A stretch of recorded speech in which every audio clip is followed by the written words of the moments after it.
Morning folks, today we're up at Loch Eilein in the Cairngorms here, we're out for a wee walk. We're going to head around the loch here and then past Loch Gamhna and then up Kennapole Hill, which is a wee hill that overlooks the loch here, and it's a fine day for it. I'm just heading down the loch side now. We've walked not very far, but we're getting quite close to the castle and the small island.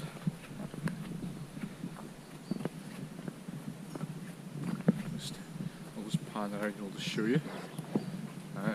I'm not going to go through and explain all the history and all that, but I do know it was built somewhere about the 13th century, and now it's just a ruin.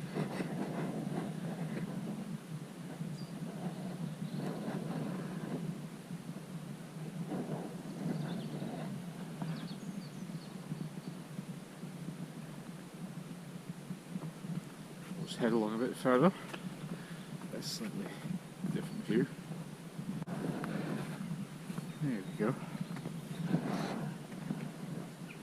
Sun's time to come out. So anyway, I'm not going to wade out for a look. I'll just leave the island to the birds.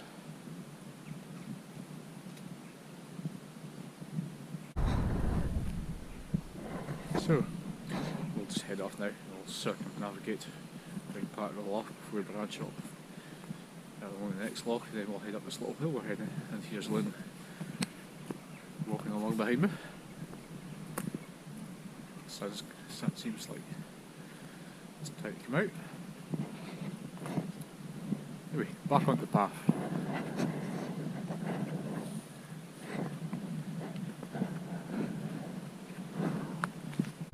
I've gone a fair bit along the loch now. Now, Lynn decided today she would wear gaiters. I don't know why, because we're not going off piste, we're not going through snow, we're not wading through bog. Well, yeah, slightly odd boggy bit. But I'm not wearing gaiters. Lynn says my trousers are quite dirty already. Shall we have a look? The other one. That one. And covered in mud already, and we've been sticking to a path. So there we go. Wear gaiters if you want to have clean trousers. But too hot. Gets too hot for me, so I don't see the need for gaiters in paths like this. Quite a lot of birds out here, you know, tweeting away. And Lynn's boots squeaking out. Yeah. So yeah, we'll just meander. That's right. We'll just meander along this path until we branch off in 20 minutes or so.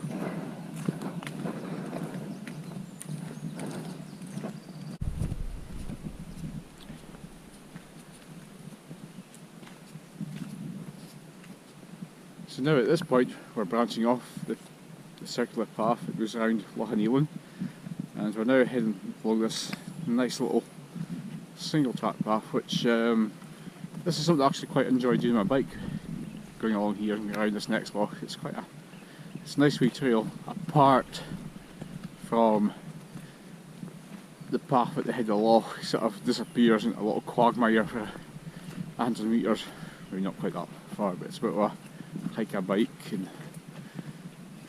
yeah, it's a bog fest really, so it's probably a route best done in the summer if possible. A fat bike's even better. I've done it on a fat bike, it's just, yeah, it makes the boggier sections that easier. So yeah, we're heading along here, and we're just coming into view here is the next wee loch where we can walk past. So this is Loch Gamhna. Not as in gamma radiation to do with Bruce Banner turns into the big green Hulk, but is it Gamnha spelled? It's a funny spelling. Loch Gamhna. Yeah, and this is a pretty wee spot. I've been down here and I've got some nice pictures with the big camera, which I have today, so I might actually get it out now because The sun's kind of starting to hit every nice. There's a couple of geese on the loch there.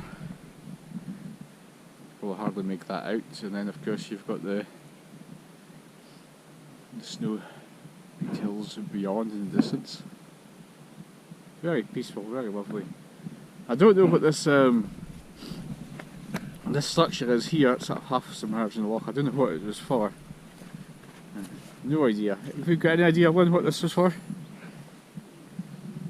probably wasn't in the loch. Someone's probably chucked it in the loch. It's probably been used for something else, unless it's been maybe once in the past. It's where fishermen rested their fishing rods on or something like that. Answers a postcard. Who knows?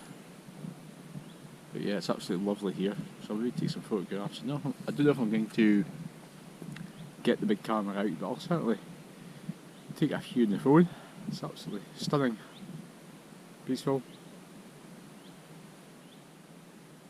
and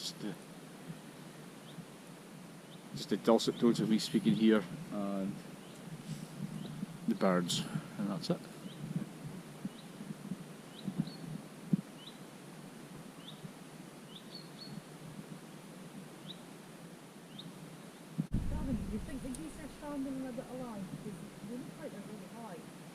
Maybe it's just something they've been smoking, that's why they're high. He's gonna smoke. Oh, ha ha, very funny. So this is when the good single track path ends. And this is the part where I don't need my gaiters for, apparently, which I don't. So yeah, you can see all the bike tracks going through there. And as I say, this does go on for a wee bit, a bit foggy and wet. And the hill we're climbing today is called Kennapole Hill, and that's it up there. We're just looking at its craggy face up there. Well, so we're not bold enough to get some ropes out and put up a new route up that crag. So we're going to skirt around the side of it and go around three sides of a square, which it is. I know of at least one track in terms of a path that goes to the top, but I think there is other ones somewhere. So we'll see where we land up. So yeah, it's just a way of skirting around this bog. Very wet, as I say, as you can probably see. If you're doing this on the bike, it's probably best to wait for a good long dry spell. Otherwise it's still going to be done. I did this 2 weeks ago and it was pretty much like this. And that, well, okay, that was probably after a week's dry spell, but still sodden wet. There you go, that's the first part over. That's probably the worst part done, so yeah. And then we'll just walk along here for a bit. And then the path does continue around the loch, but we are going to, another 5-10 minutes or so, we take another path which veers off to the right, and then we go through the forest and Long Heather. I most likely got a tick last week when I was wearing the shorts in summer weather. Then went back to winter.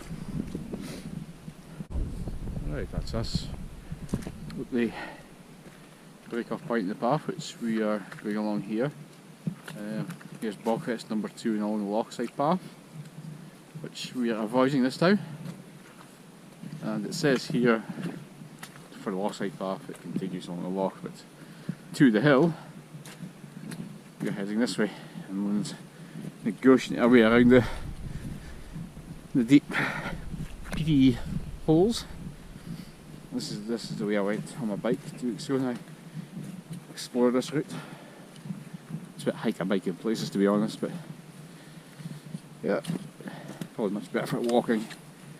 Even Lynn struggled to get around there. Did you, Lynn? Yeah, we'll make progress. Oh, and I can see there's a big wall coming up, which you go past. I'll show you that in a minute. So we're just coming up for this well constructed wall.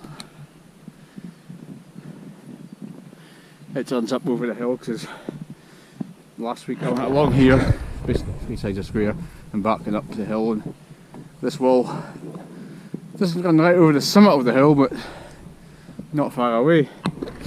Now I'm just wondering if there's a path going up here, because I duly noted a path coming down. There's not much sign of a path. Let's say if we go this way, it's like a big long loop. But if we go this way, I presume we could just follow the wall and go straight up. So I'm just going to have a little recce, see how easily it would be to walk up here, and if there is any sign of a path.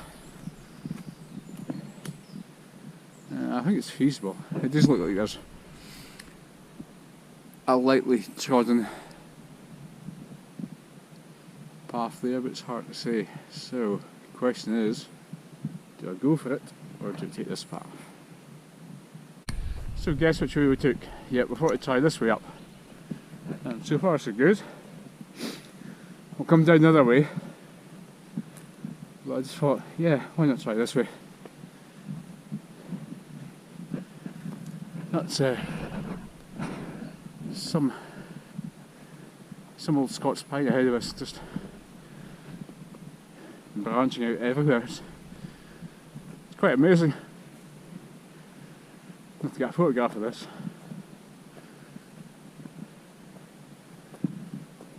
It's like something out of some of those fantasy films, you know, or even a horror film.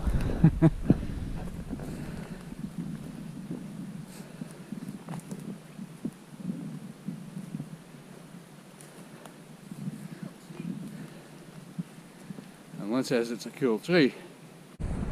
All in all, you're just another brick in the wall. Okay. I'll maybe stick to my daytime job, eh? And leave the singing for someone else.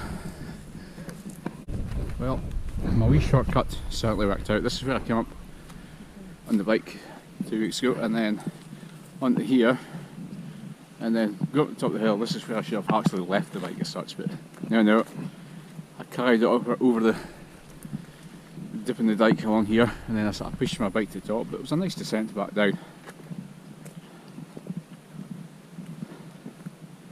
On the way back I'll probably go back down that way, the way I came up the last time I was up here. And there's trails leading down that way which I've been down in the bike, which was rather good. So yeah, through the dip here, another 5-10 minutes and we'll be at the top of the hill. So yeah, that's us. Through here. Through here, Lynn, and it's actually tight to snow. Just small flakes, yeah. So out here, through here, and that's us, yeah. We're just standing for 5 minutes watching two squirrels, or the distance to the GoPro when you've actually caught them. It was actually quite fun to watch two squirrels just running around a tree playing with each other.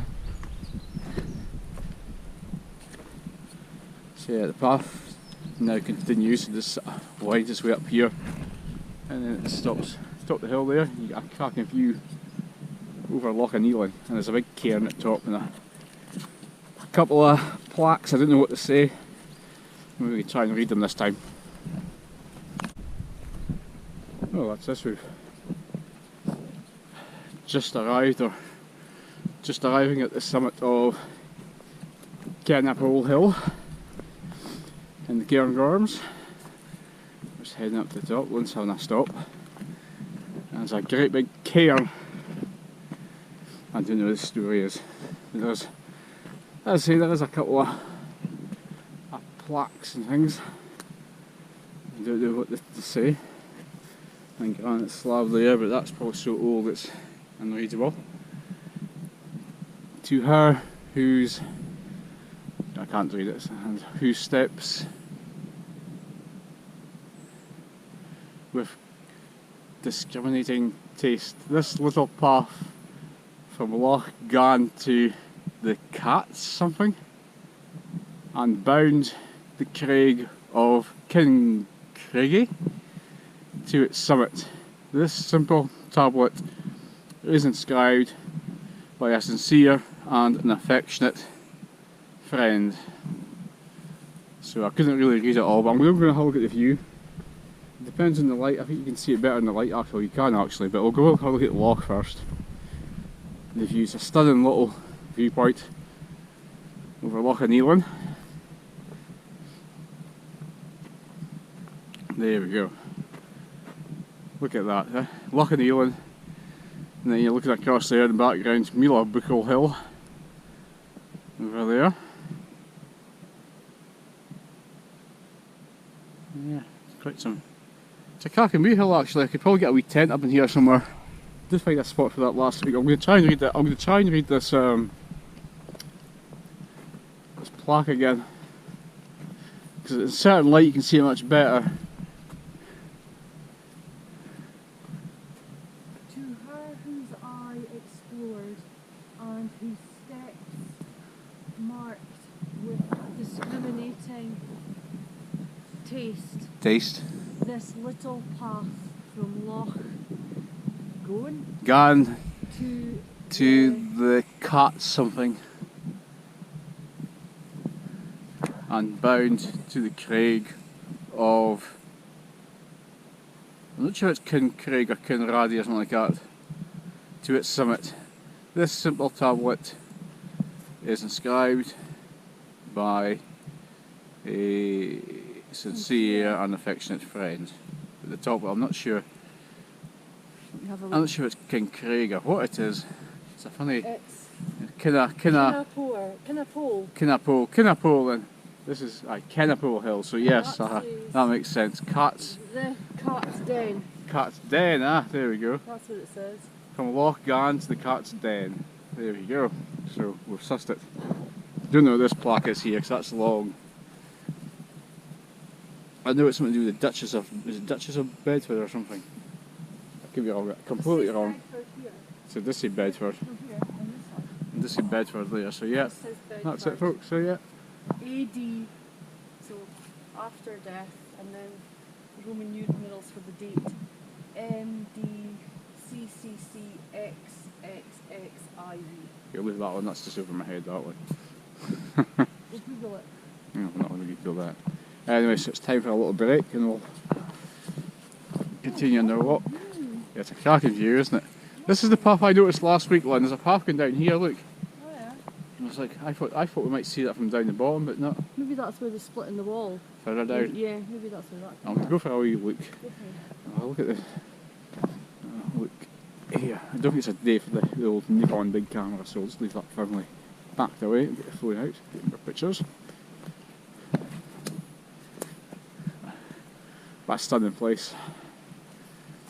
Yeah. Looking down from this craggy top. Yeah, it's lovely. Anyway, I'm going to get a spot of lunch now, folks. Now came down the hill a fair bit, so I'm just negotiating my way past here. Someone's like put little. This bit obviously floods, so someone's obviously put in some stepping stones. So this is basically an old forestry track. Up there, this looks like a single track path, but it really is. But once upon a time it was a double track, and people just walking along one side of it, so it now looks, well, same idea here. All you can see is just the worn part where everybody's been walking and cycling up here. But it's nice to be path now. It was a bit more, slightly more overgrown back there, but it's now on a better surface, and we're just gradually making our way down the hill, just at a very gentle angle, and haven't met a soul. It's been lovely. Seen squirrels playing, and of course in the lochs we had geese, we've seen ducks, and yeah, quite a lot of birds. You heard them in the background, so yeah. Alright, we've just had a quick stop. This is Drake's Bothy.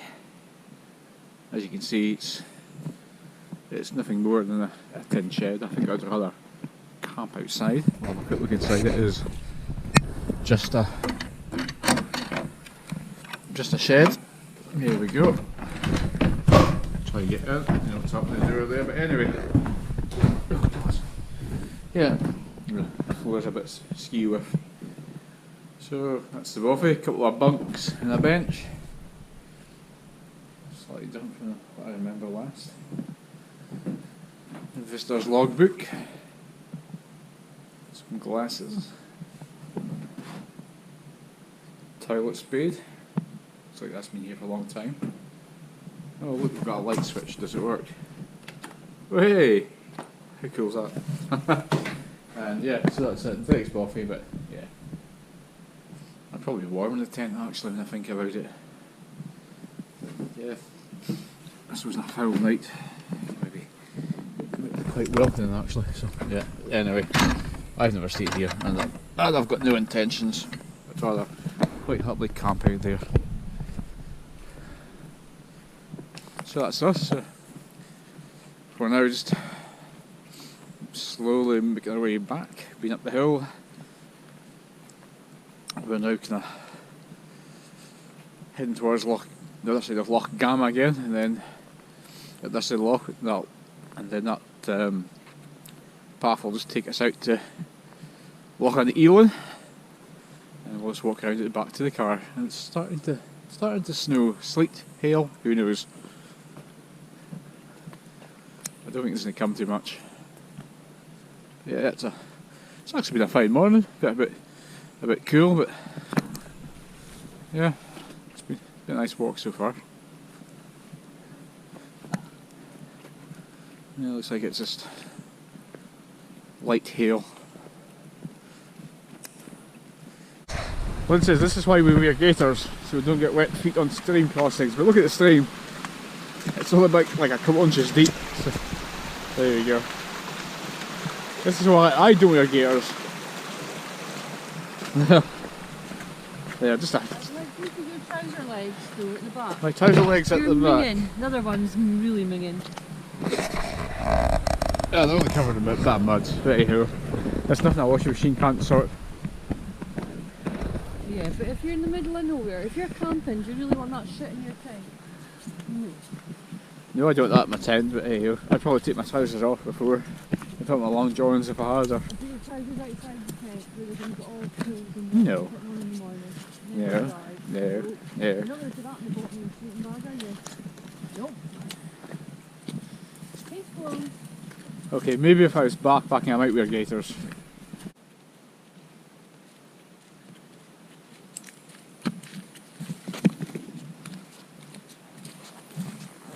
Right, so this is the path that goes right around Loch Gamhna. We've just joined it again, and if we look across there, there's the hill we were up, Kennapole Hill. It looks down over the lochs. It's quite nice from here. I'd still like to know where that other path from the summits that seems to lead down that western ridgeline starts from, because I couldn't see anything obvious heading up the hill, so but next time perhaps we'll find it. Quite intriguing. Yeah, it's a nice walk actually. So now we're just going to head off on the continuation of this path down the loch, and then another 15 minutes we'll be joining onto the Loch Eilein path, and then just we'll continue around the eastern side of it, and then we'll back to the car park. So we're back at Loch Eilein now. So for the rest of what all we do is just basically follow the path which kind of hugs the loch all the way around it. It's pleasant walk, but now it's going to be a lot busier, so meet a lot of people. So yeah, a walk or two contrasts, going from a very quiet walk to a walk where we meet lots of people.